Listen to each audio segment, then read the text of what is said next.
దేశ రాజధాని ఢిల్లీలో ఎర్రకోట సమీపంలో జరిగిన పేలుడు ఘటనపై అధికారులు దర్యాప్తు ముమ్మరం చేశారు. ఈ ఘటన దేశ ప్రజలను దిగ్భ్రాంతికి గురిచేసింది. ఈ పేలుడుకు కారణమైన I-20 కారుకు సంబంధించిన CCTV దృశ్యాల ఆధారంగా పుల్వామాకు చెందిన డాక్టర్ ఉమర్ అహ్మద్ ఈ పేలుడికి కీలక వ్యక్తి అని నిఘా వర్గాలు అనుమానిస్తున్నాయి. ఉమర్తో పాటు మరో 3 వ్యక్తుల ప్రమేయం ఉన్నట్లు నిఘా వర్గాలు అనుమానిస్తున్నాయి.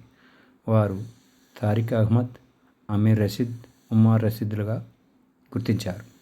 ఈ పేలుడు వలన 12 మంది చనిపోగా మరో 12 మంది చావు బ్రతుకుల మధ్య కొట్టుమిట్టాడుతున్నారు.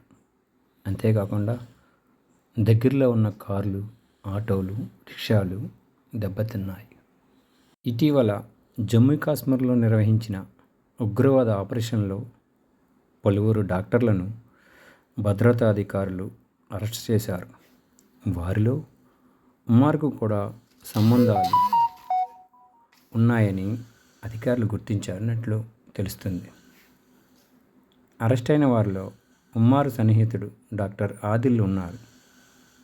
గతంలో ఆదిల్, ఉమర్ అనంతనాగ్లో కలిసి పనిచేసినట్లు కనుగొన్నారు. ప్రస్తుతం ప్రధాని నరేంద్ర మోడీ గారు భూటాన్ పర్యటనలో ఉన్నారు. ఓ కార్యక్రమంలో మాట్లాడుతూ బాంబు పేలుడు వెనుక ఉన్న ఉగ్రదారులను వదలబోమని దేశ ప్రజలకు హామీ ఇచ్చారు. జమ్మూ కాశ్మీర్లో భారీ ఉగ్రకుట్రను ఛేదించి 2,900 కేజీల పేలుడు పదార్థాలను, 360 కేజీల అమోనియంలను స్వాధీనం చేసుకున్న మన భారత భద్రతా సిబ్బందికి నా హృదయపూర్వక ధన్యవాదాలు. జై భారత్, జై హింద్.